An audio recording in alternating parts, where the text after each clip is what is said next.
Where does reactivity come from? Why don't I have control over my own reactions? I wish this video were around many years ago when I was struggling to find the reason why the mind seemed to leap into these awful, anxious spirals. The more I tried to fight it, the worse it got. Well, it all makes perfect sense once you learn about samskaras, which, by the way, took me years to discover. Stick around because of all the videos that can change your life, this just might be one of them.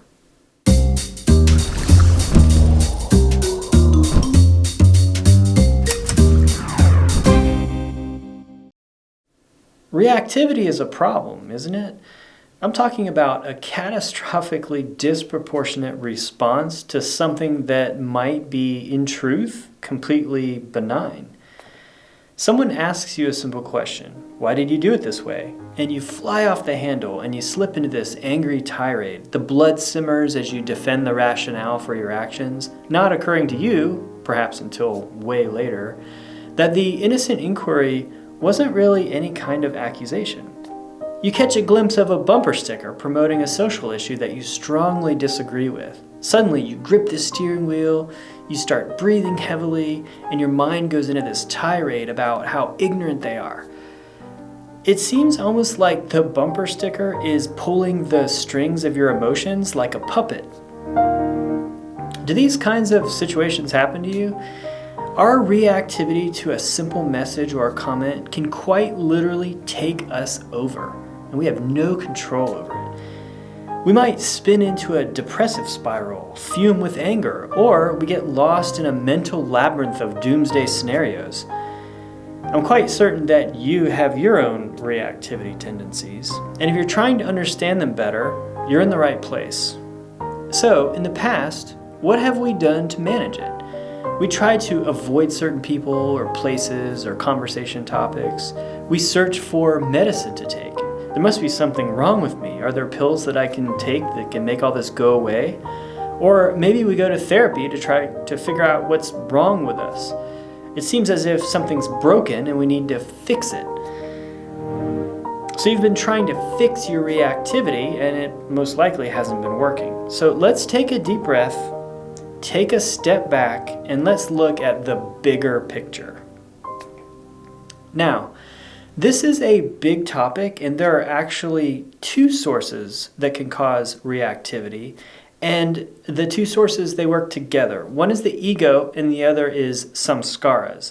So I've broken this topic up into multiple videos. We'll tackle samskaras here, and I'll put links to the other topics, to the other videos below in the description. We mentioned samskaras. In order to learn about samskaras, we first need to touch on the energy body. The energy body, also known as the subtle body or the psyche, is an energetic, non-physical counterpart to our physical bodies. It serves as an etheric body, if you will, containing the energetic structure or the blueprint for the physical body. And more importantly, as it relates to our suffering, the energy body is the repository of our past experiences, thoughts, emotions, all of it. PTSD, post-traumatic stress syndrome, is a diagnosis given to someone who has endured trauma in the past, but yet they presently experience a related distressing reaction. This is a perfect example of a samskara. However, experiences stored in one's energy body as samskaras are not limited to major traumatic episodes involving battlefield conditions, say. They can be formed in many ways, as we'll discuss here. Think of the subtle body as the energetic interface for all experiences. If our physical bodies are the hardware, then the energy body is the software. And with every experience, whether newsworthy or mundane, we're programmed one way or another. And these programs are stored within the energy body. We are energetic creatures, and experiences need to flow through us and dissolve into us fully. Inevitably, each of us has experiences that don't completely dissolve into the energy body. And when this happens, an impression gets deposited so that the energy associated with that experience can be stored to be dissolved at a later time. As you know, energy cannot be created nor destroyed, so it has to be stored. These are samskaras. They're like seeds in that they can sprout years or even decades later.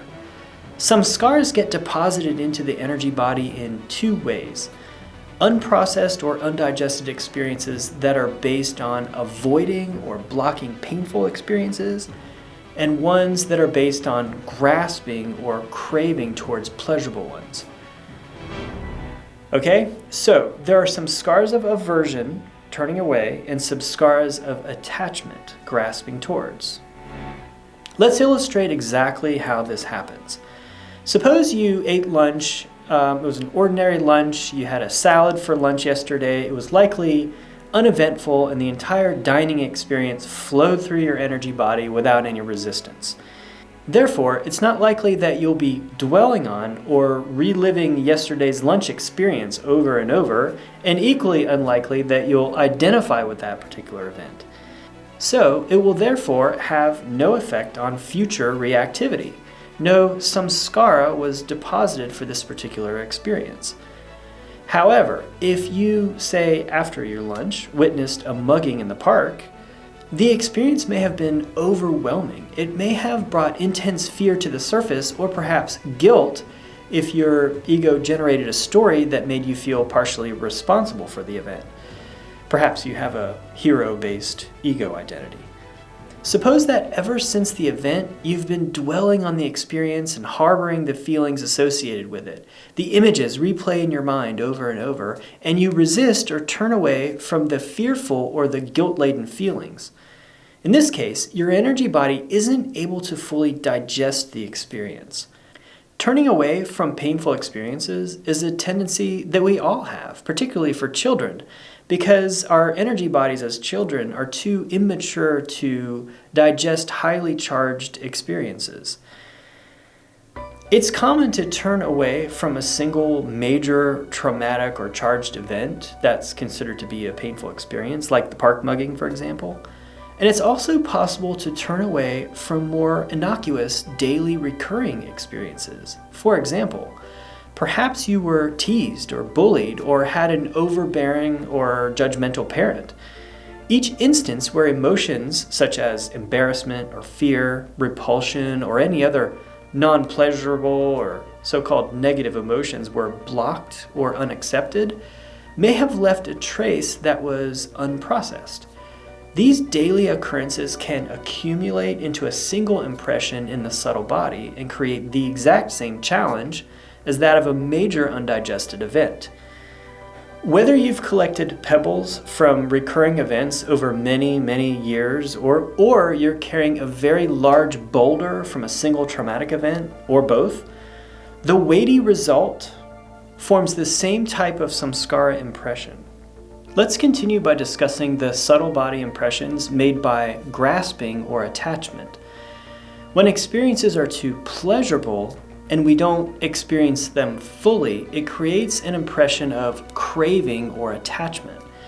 For instance, during an experience of heightened pleasure, rather than staying with the pleasure all the way until it subsides, one might have the feeling, I can't get enough of this, and I don't want it to end.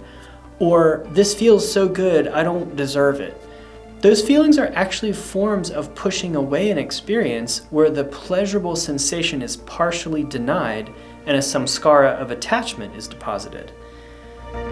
Okay, so here we are. We're all in the same boat. None of us comes into this world knowing how to fully process painful experiences, and likewise how to stay with pleasurable experiences completely.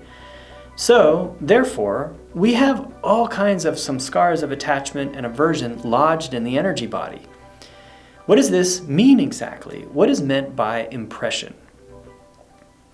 It's called an impression because as one encounters everyday life, life itself flows differently when there's an impression. Similar to the way water flows differently over the smooth sand of a beach than it does when the sand has an impression in it, say like from a footprint. Rather than the water flowing smoothly and evenly, the impression causes a ripple or a disturbance. Similarly, You can discover your samskaras by noticing habitually where the mind goes. This can be difficult because your mind may have been reacting the same way and rolling over the same impression for many, many years. But try noticing the patterns with your reactivity. I get angry every time I see a police officer, or I get disgusted every time I see a man in a suit. These are just examples.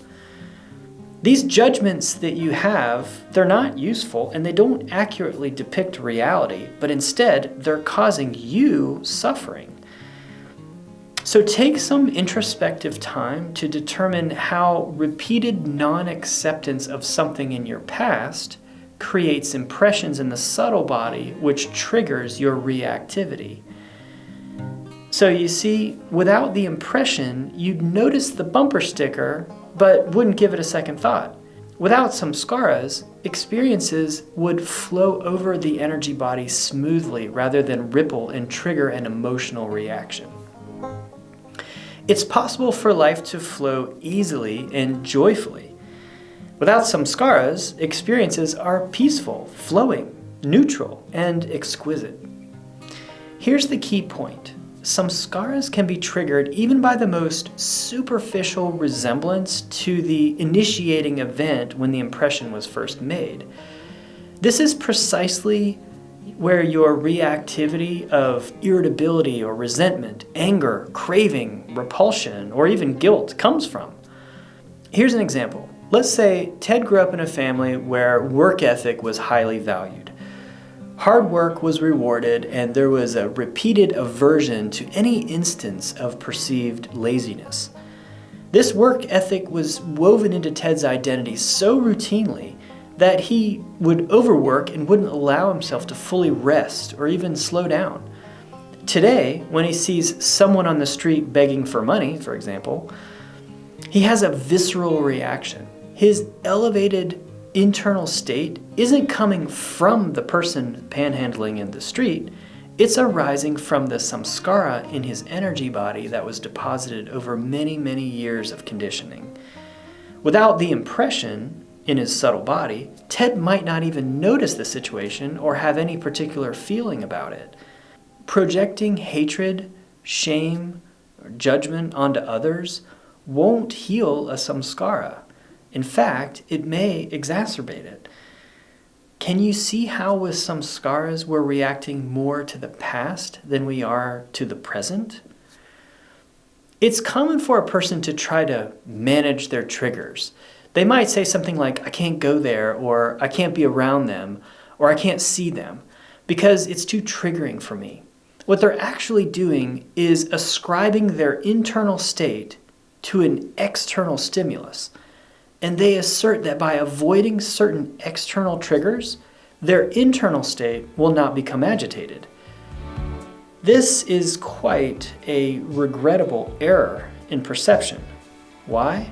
Because samskaras embedded within your energy body are yours. They don't come from anywhere or anyone.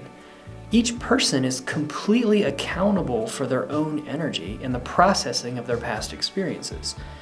There is nothing else or no one else who can process the stored energy for you. However, this is a blessing in disguise because your samskaras are part of you and don't actually come from anywhere else. Because for that reason, you have all the power to release and dissolve them yourself. So in this video, we have investigated the nature of one's reactivity. We covered the energy body, also known as the subtle body, and went into some detail about how unresolved energy patterns get embedded as samskaras. This is a crucially important topic that has tremendous implications for your overall quality of life. I encourage you to watch the videos shown here so that you can learn more about how the ego is a source of suffering and also the steps involved in dissolving your samskaras. I sincerely encourage you to do this work. Keep learning and doing the practices. You're worth it. It's not easy and it can take a tremendous amount of courage, but I believe it is the most rewarding and worthwhile endeavor possible. If you're looking for a group doing this kind of work, click on the Patreon link in the description. We'll see you in the next video.